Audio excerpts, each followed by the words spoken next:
Assalamualaikum warahmatullahi wabarakatuh. Perkenalkan, nama saya Johan Andika Putra. Saya dari kelas 11 jurusan Teknik Mekanik Industri SMK Suracipta Karawang. Di sini saya akan membahas tentang perlindungan tenaga kerja di Indonesia bab 5. Yang pertama ada hakikat tenaga kerja. Pengertian tenaga kerja. Dalam pasal 1 ayat 2 Undang-Undang Nomor 13 Tahun 2003 tentang ketenagakerjaan menyatakan bahwa tenaga kerja adalah setiap orang yang mampu melakukan pekerjaan guna menghasilkan barang atau jasa, baik untuk memenuhi kebutuhan sendiri maupun untuk masyarakat. Yang kedua, dalam pasal 1 Undang-Undang Nomor 39 Tahun 2004 tentang penempatan dan perlindungan tenaga kerja di Indonesia di luar negeri menyatakan bahwa tenaga kerja Indonesia adalah setiap warga negara Indonesia yang memenuhi syarat untuk bekerja di luar negeri dalam hubungan kerja untuk jangka waktu tertentu dengan memenuhi upah. 2. Kata-kata kunci yang berkaitan dengan tenaga kerja. Selain itu, pada Undang-Undang Nomor 13 Tahun 2003 tentang ketenagakerjaan terdapat sejumlah pengertian atau definisi yang berkaitan dengan tenaga kerja, yaitu ketenagakerjaan adalah segala hal yang berhubungan dengan tenaga kerja pada waktu sebelum, selama, dan sesudah masa kerja. B. Pekerja atau buruh adalah setiap orang-orang yang bekerja dengan menerima upah atau imbalan dalam bentuk lain. C. Pemberi kerja adalah orang perseorangan, pengusaha, badan hukum, atau badan-badan lainnya. D. Pengusaha adalah pembisnis atau orang yang terlibat dalam usaha-usaha yang bertujuan menghasilkan laba. E. Tenaga kerja asing adalah warga negara asing pemegang visa dengan maksud bekerja di wilayah Indonesia. G. Hubungan industrial adalah suatu sistem hubungan yang terbentuk antara para pelaku dalam proses produksi barang. Lalu ada perjanjian tenaga kerja. 1.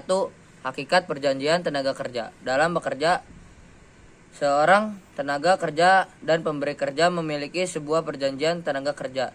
Inilah pengertian perjanjian tenaga kerja, yaitu A. Berdasarkan pasal 1 angka 14 Undang-Undang Nomor 13 Tahun 2003 tentang ketenagakerjaan.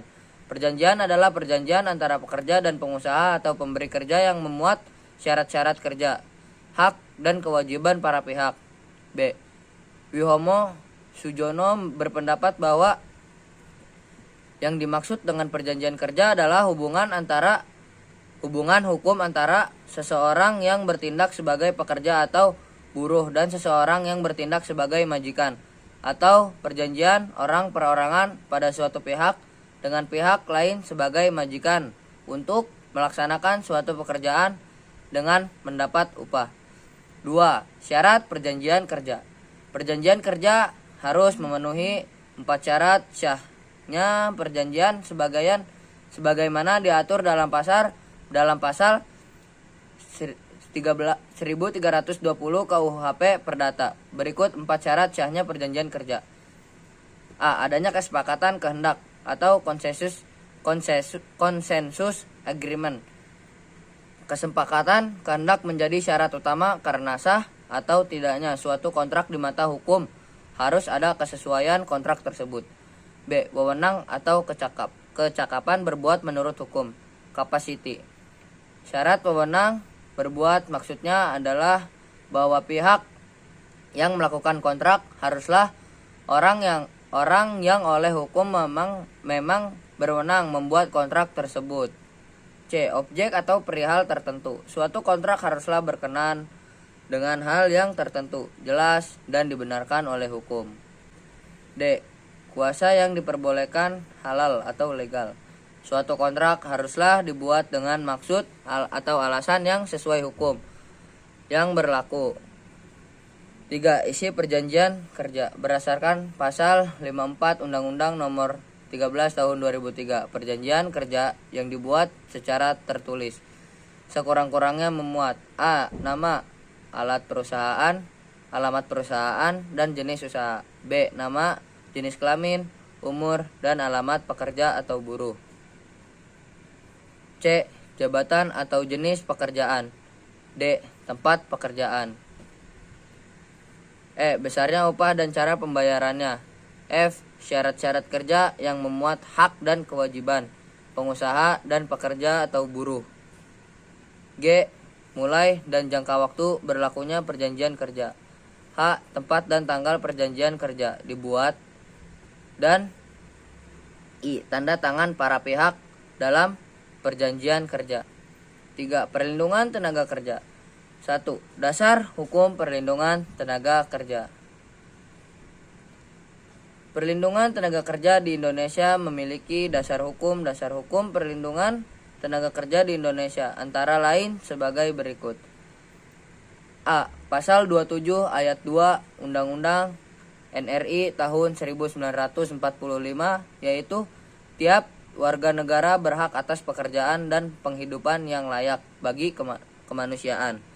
2. Perlindungan tenaga kerja di Indonesia. Adapun pasal 86 ayat 1 Undang-Undang yang sama menjelaskan bahwa setiap pekerja atau buruh berhak memperoleh perlindungan atas keselamatan dan kesehatan kerja, moral dan kesusilaan dan perlakuan yang sesuai dengan harkat dan martabat manusia, serta nilai-nilai agama. Lingkup perlindungan pekerja atau buruh dalam Undang-Undang Nomor 13 Tahun 2003 mencakup hal-hal berikut. A. Perlindungan atas hak-hak dasar pekerja atau buruh untuk berunding dengan pengusaha. Sejumlah ketentuan terkait lingkup perlindungan pekerja atau buruh dalam Undang-Undang Nomor 13 Tahun 2003 tentang Ketenagakerjaan. A. Perlindungan atas hak-hak dasar pekerja atau buruh untuk berunding dan pengusaha. 1. Pasal 5. Setiap tenaga kerja memiliki kesempatan yang sama tanpa diskriminasi untuk memperoleh pekerjaan. B. Perlindungan keselamatan dan kesehatan kerja. 1. Pasal 86 untuk melindungi keselamatan pekerja atau buruh guna mewujudkan produktivitas kerja yang optimal. Diselenggarakan upaya keselamatan dan kesehatan kerja. C. Perlindungan khusus bagi pekerja atau buruh perempuan, anak, dan penyandang cacat. 1. Perempuan. Pasal 76 pekerja atau buruh perempuan yang berumur kurang dari 18 tahun dilarang dipekerjakan antara pukul 23.00 sampai dengan pukul 07.00. 2. Anak. Pasal 68 pengusaha dilarang mempekerjakan anak. 3. Penyandang cacat. Pasal 67 pengusaha yang mempekerjakan tenaga kerja penyandang cacat wajib memberikan perlindungan sesuai dengan jenis dan derajat kecacatannya. D. Perlindungan tentang upah serta kesejahteraan dan jaminan sosial tenaga kerja. 1. Pengupahan. Pasal 88 setiap pekerja atau buruh berhak memperoleh penghasilan yang memenuhi penghidupan yang layak bagi kemanusiaan. 2. Kesejahteraan dan jaminan sosial tenaga kerja. Pasal 99 setiap pekerja atau buruh dan keluarganya berhak untuk memperoleh jaminan sosial. Mungkin itu saja yang bisa dapat saya sampaikan. Mohon maaf bila ada kata-kata yang kurang berkenan. Terima kasih. Wassalamualaikum warahmatullahi wabarakatuh.